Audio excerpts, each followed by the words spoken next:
sim, a minha suposição, deixe-me falar primeiro sobre os Oreshniks, é que o principal incentivo da Rússia e o objetivo racional de uma perspectiva militar é construir o maior número possível deles em produção para usar não como um impedimento.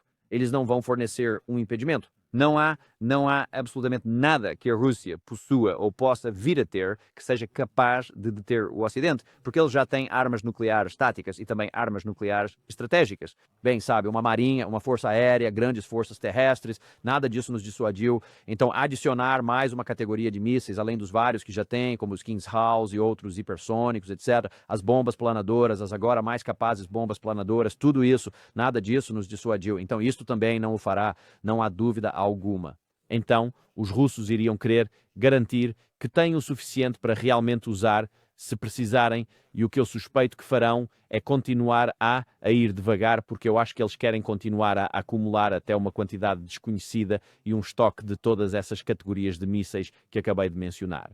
Mais importante, o Oreshnik e também os mísseis de defesa aérea para os seus próprios sistemas S-300, S-500 e outros, todas as diferentes categorias que eles possuem, para que, se eventualmente a guerra se expandir e se tornar um conflito convencional entre a OTAN e a Rússia, eles possam literalmente nos sobrecarregar com todos os aspectos cruciais. Você deve ter visto isso noticiado na BBC, sabe, 2 ou 3 semanas atrás, talvez até menos que isso, que se o Reino Unido, se ele de repente se encontrar numa guerra convencional, ele poderia sustentar operações de combate de alto nível por algumas semanas. E isso é sintomático de todo o Ocidente, seja falando da França, Alemanha, Estados Unidos, pode nos incluir nessa mesma categoria. Nós não estamos em um verdadeiro pé de guerra. Não possuímos a capacidade necessária para sustentar um combate. Podemos, sim, lançar ataques, podemos realizar ataques com mísseis, podemos ter defesa aérea para alvos específicos por determinados períodos de tempo, mas não temos a capacidade de sustentar essa situação. Então, parece-me que a Rússia está uma das razões para estarem a agir de forma tão lenta na Ucrânia, pelo qual nós os ridicularizamos com frequência, não é porque eles não consigam avançar mais, é porque, na verdade, eles não querem ir mais longe, mas eles querem sim manter a pressão. Então parece que eles estão procurando por aquele meio termo ideal, onde desejam manter uma pressão considerável para que o lado ucraniano não tenha a oportunidade de recuperar o fôlego ou ter um momento de alívio, mas não a ponto de conseguirem um avanço decisivo muito cedo. Porque acredito que eles querem acumular todos os seus estoques nestes sistemas de armas cruciais para que, na eventualidade de haver um confronto com a OTAN mais tarde, então todo o tempo em que essa estratégia de lentidão está em curso. Então vamos considerar este período de 2 anos pelo qual Emmanuel Macron zombou da Rússia há apenas alguns meses. Durante todo esse tempo, a Rússia tem acumulado seus estoques. A taxa em que são relatados como sendo construídos em qualquer categoria que você queira analisar, Kinshaus, as bombas planadoras, projéteis de artilharia, etc., e os Oreshniks, é muito superior ao que estão utilizando. Obviamente, eles só usaram o Oreshnik uma vez, mas todos esses outros, o Alcance e os Geron 2, agora adicione-os à lista. A taxa de uso deles é muito menor do que a de produção real. Ergo, eles estão estocando-os em algum lugar e em certa medida. Enquanto isso, no mesmo período, nossos estoques estão se deteriorando e diminuindo, porque nossa capacidade máxima de produção, embora tenha melhorado em relação a 2022, ainda não é suficiente para compensar o uso atual. Assim, estamos diminuindo nossas reservas. Então, caso em algum momento haja um conflito e um confronto entre a OTAN e a Rússia, em território russo, eles podem sustentar o combate num nível bem alto por um longo período e, uma vez que superem alguns desses estoques, então eles podem mantê-lo, pois já têm uma capacidade de produção superior. Teríamos que fazer um curso intensivo e ainda levaria 1 ou 2 anos, talvez mais de 2 ou 3 em certas áreas, mesmo com uma ameaça existencial, simplesmente leva tempo. Então estamos nos enfraquecendo e eles estão se fortalecendo à medida que avançamos. Então, eu acredito que Putin não é guiado por emoções da mesma forma que todos nós aqui no Ocidente somos. E eu penso que ele dirá, vou simplesmente manter essa situação num nível constante e sustentado por aqui. Nós vamos vencer. Na sua mente não existe a menor possibilidade de que eles possam perder. No caso de algo, em algum momento, dar errado ou sair do controle, eles podem simplesmente dizer, ok, é isso. Vamos agora simplesmente inundar uma certa área, mesmo taticamente, e simplesmente romper algo se quiserem. Eles não tentaram isso. Desde que voltaram à ofensiva, após a ofensiva da Ucrânia de 2023, a Rússia não não tentou uma grande operação em lugar nenhum. Eles usaram um pequeno número de tropas e mantiveram a pressão, mas nem sequer tentaram qualquer tipo de grande movimento de flecha, por assim dizer. Eles podem, e isso viria com um custo elevado inicialmente, mas a minha avaliação militar é que se o fizessem, não seria muito difícil romper em pontos fracos específicos em qualquer lugar ao longo desta linha de frente de mais de 1.000 quilômetros, mas eles optaram por não fazer isso até o momento. E eu projeto e avalio que a razão é porque eles estão construindo essas capacidades, continuando a enfraquecer a OTAN no processo, estamos nos auto-enfraquecendo ao continuar com isso agora, como acho que aconteceu hoje mais cedo, onde a União Europeia disse, ok, vamos enviar agora, comprometemos 90 bilhões de dólares para dar à Ucrânia apenas para funcionar como um Estado pelos próximos 2 anos. Ainda não sabemos ao certo de onde vem esse dinheiro, aparentemente eles ainda não aprovaram o problemas com ativos roubados da Rússia. Mas de outra forma, não sei onde vão arranjar, vão ter de o pedir emprestado a algum lado, não aparece do nada, mas eles agora vão até enfraquecer o seu sistema econômico, para além de se desvincularem completamente do petróleo russo, o que irá novamente aumentar o custo de simplesmente fazer atividade econômica. E depois eles estão a diminuir os seus estoques físicos de sistemas de munições essenciais aqui. Isso é uma loucura fazermos tudo isso, enquanto você pode ver e contar que a Rússia está ficando mais forte e maior em todas essas categorias, e eles têm milhões a mais que poderiam mobilizar se precisassem. Eles não o fizeram. Então é irracional o que estamos fazendo, Glenn, e ainda assim, aqui estamos. Sim, eu vejo isso. Bem, em termos de não ser dissuadido, acho que é bem evidente, não apenas a invasão de Kursk, que por si só é extraordinária, mas a inteligência russa confirmou que foram os britânicos que lideraram o ataque ao dissuasor nuclear da Rússia, o que novamente é difícil de compreender que seja real. Mas nós já fomos a um ponto tão massivo que, sim, a crença de que algo deterá o Ocidente agora, eu acho que sim, eles veem isso como sendo improvável. Mas, então não, pode ser como você sugere, que essas armas são destinadas ao combate real, se o Ocidente, os países ocidentais decidirem entrar nesta guerra. Mas Escute, posso apenas dizer-lhe que se eu tivesse essa capacidade, e quem sabe nem consigo especular quantos desses eles podem ter, mas é bem evidente que não temos nenhuma defesa aérea contra esses, porque não a temos contra muitas outras categorias, mas com certeza não a teríamos contra esses Nashniks. Quer dizer, sim, há um número limitado de lugares onde temos fábricas de armas e munições no Ocidente, estou falando. E os russos e ucranianos, que agora dispersam todo o seu material, porque aprenderam, através da dor da perda, que se você tem grandes estoques em um só lugar, é um alvo fácil. Nós ainda não aprendemos isso, nós não os espalhamos. Quer dizer, se voltarmos lá na Guerra Fria, ainda temos esses grandes inventários. Você poderia mirar em cada uma dessas coisas, pois é bem sabido onde elas estão. Quer dizer, você poderia, em um período de tempo bem curto, estou falando de umas 12 horas, simplesmente destruir de forma sistemática uma grande porção da nossa capacidade industrial, dos nossos estoques, até mesmo do pouco que nos sobrou. Você pode causar muitos danos a isso, porque muitas dessas instalações de armazenamento de munição da Guerra Fria foram projetadas para deter a tecnologia da época, mas Nashnik está aparentemente além disso e não o deteria. Então, muitas dessas coisas que pensamos estarem protegidas provavelmente não estão. E a Rússia poderia atingir muitas dessas coisas de imediato, o que poderia te desarmar mesmo antes de qualquer coisa chegar à linha de frente em caso de guerra. E claro, se isso acontecer, Glenn, então a possibilidade de que alguém, seja o Reino Unido ou a França, use armas nucleares porque se veem perdendo é muito alta. A Rússia, sem dúvida, calcularia isso e tentaria não fazer algo que provocasse uma resposta nuclear, porque há 100% de certeza de que eles retaliariam na mesma moeda. Esse é o perigo em que nos encontramos neste momento e ao qual parecemos alheios a nível de liderança no Ocidente. eu presumo que os russos iriam para um confronto sangrento contra um país como a Alemanha, que assumiu a liderança e não é uma potência nuclear. Provavelmente por isso os britânicos e os alemães já estão se preparando com este tipo de acordos de segurança mútua. Mas eles, acho que você tem razão nisso, ou também sobre os russos se preparando na retaguarda, porque tenho visto tantos relatos sobre todas essas novas produções dos russos que não estão indo para frente, mas estão se acumulando na retaguarda. Tudo, desde veículos blindados, mas especialmente mísseis. Sim, é isso Eles mesmo. estão apenas, sabe, bombeando e armazenando. Então, e essa é uma ótima explicação. Sempre me perguntam por que a Rússia não está, sabe, atacando com força total, buscando um ataque de decapitação, algo assim. Mas essa é uma boa ex-explicação, no entanto. A suposição de que os europeus tentariam salvar a situação de alguma forma entrando na guerra. E vou-te dizer, Glenn, para mim, isso, do lado russo, isso demonstra uma mentalidade de aversão a riscos muito, muito elevada. Porque, veja, eu tenho argumentado, de novo, esqueça o certo e o errado, a moralidade, esqueça leste ou oeste, quem tem razão ou não, apenas de uma perspectiva de análise militar. Eu argumentei que a Rússia tinha capacidade para fazer isso e poderia ter pago esse preço em outro lugar e encerrado esta guerra muito antes, e ainda teriam o risco de que o Ocidente tivesse feito isso. E já tivemos 4 anos de esgotamento dos nossos estoques e de todos os outros inventários que temos.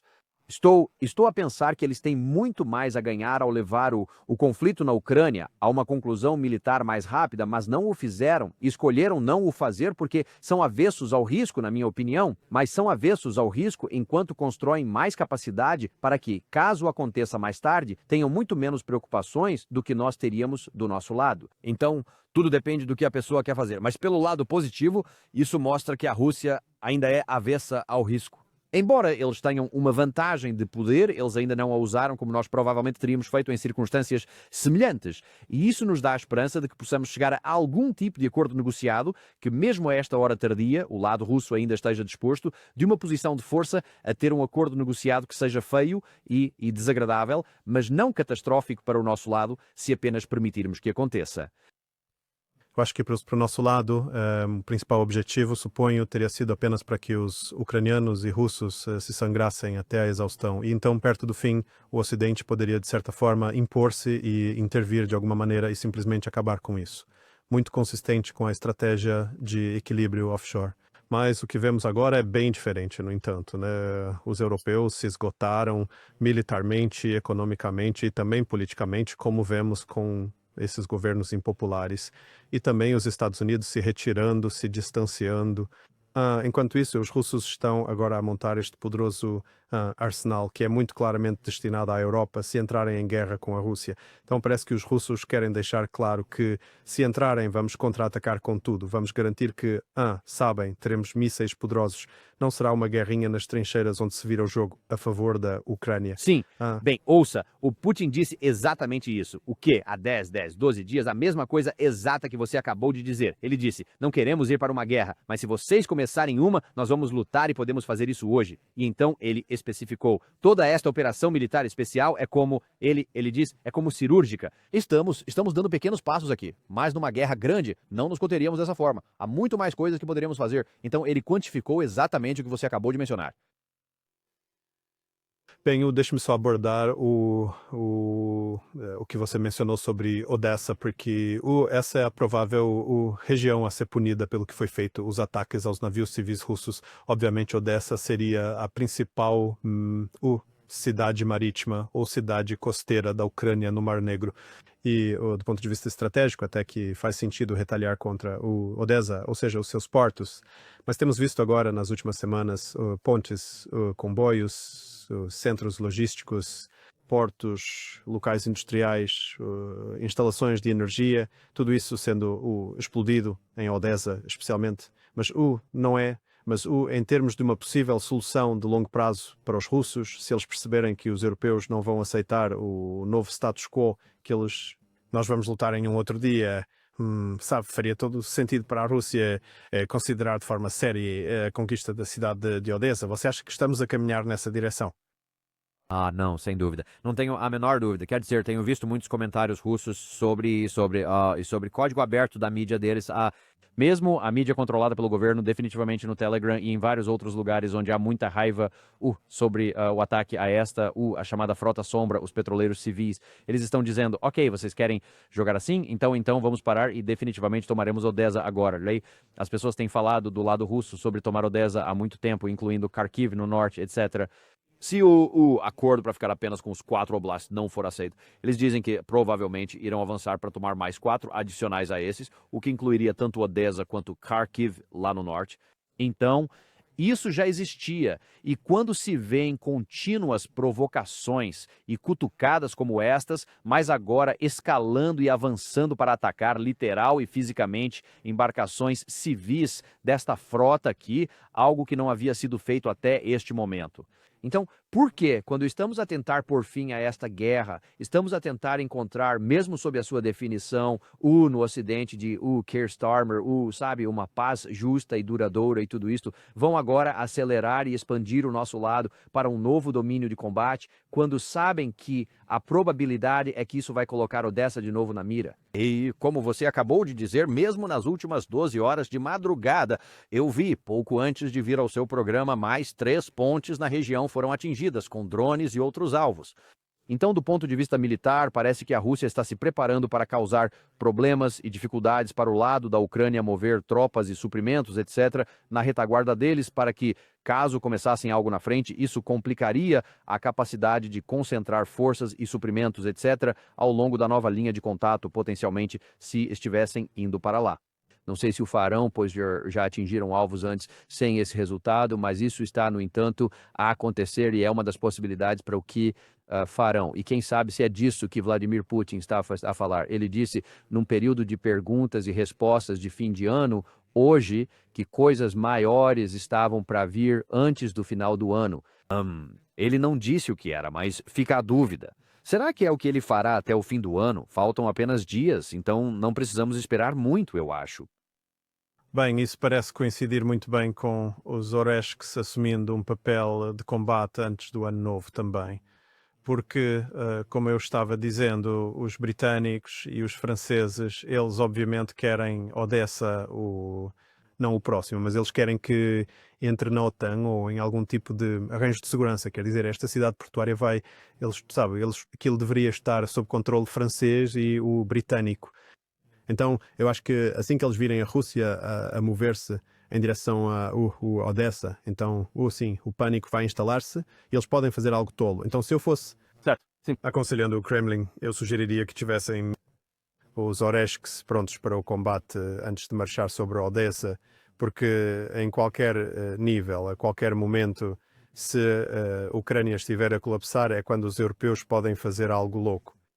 Ou como Mark Rutte disse, temos que nos preparar para a guerra com a Rússia. Eles nunca dizem porquê. A suposição é sempre que a Rússia invadirá Paris ou algo assim, mas acho que na realidade é por isso que eles deveriam se preparar para a guerra. Ou seja, a Europa entrará nisso, eu acho, se eles não, sabe? Bem, quero dizer, Mark Rutte disse isso na semana passada. Tivemos a Kai Kallas, penso que foi na segunda-feira dessa semana, a voltar a afirmar, e todos sabemos que se a Ucrânia cair, seremos os próximos e eles continuarão a avançar para o oeste. Tivemos o Marechal do Ar britânico, penso que também na segunda-feira, a dizer: precisamos estar prontos para uma luta geracional com a Rússia e nossas famílias precisam estar prontas para se sacrificar e lutar contra a Rússia. Ele disse isso nomeando-a.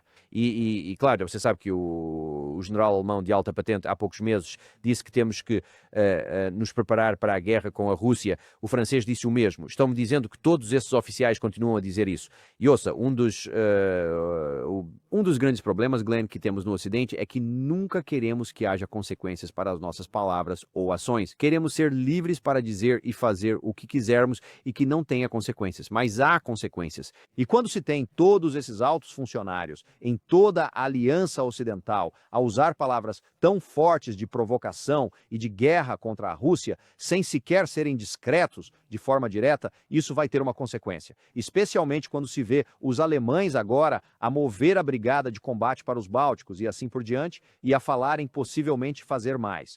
Isso vai gerar uma resposta. E quando os russos virem que vocês estão realmente tomando ações e apoiando agora este ataque à frota, apoiando estes ataques de longo alcance na Rússia, sabe? Tudo isso. Quer dizer, em algum momento, eles vão tomar alguma atitude aqui e nós simplesmente não sabemos onde isso vai acontecer. Eu suspeito que a Rússia se esforçará ao máximo para não iniciar nada, mas, sabe, existem limites para todas as ações provocativas e as coisas que continuam a acontecer e veremos, eu suponho, eu só estou preocupado com isso e me preocupo muito que todos saiam perdendo. Rússia, Ucrânia, Europa, todos serão perdedores se houver qualquer tipo de conflito, mesmo que permaneça convencional, e eu rezo a Deus para que nunca cheguemos a esse dia. Não, eu concordo plenamente, de verdade. Não é. Sim, é uma loucura. É inacreditável termos chegado a este ponto. Lembro-me que os alemães estavam preocupados em enviar apenas capacetes para a Ucrânia e agora eles estão praticamente voltando aos seus antigos costumes. bem. Esperemos que sim, eles não. Esta crise não se descontrola agora antes do ano novo. E, bem, até lá, sabe, tenham umas ótimas férias ou um Feliz Natal. Mas, sabe, isto é. Como você disse, eu acho que o principal problema aqui é nós vivemos por tempo demais num momento unipolar. Esse é o período em que as guerras são algo que acontece bem distante. É possível que qualquer erro aconteça, e o custo desse erro pode ser absorvido. E, sabe, a nossa linguagem não tem nenhuma consequência. Então, eu acho que sim, isso está chegando rapidamente ao fim. Mas precisamos de uma curva de aprendizado muito mais acentuada, porque isso é meio louco. Sim, é verdade. Bem, eu gostaria de agradecer imensamente por me ter recebido.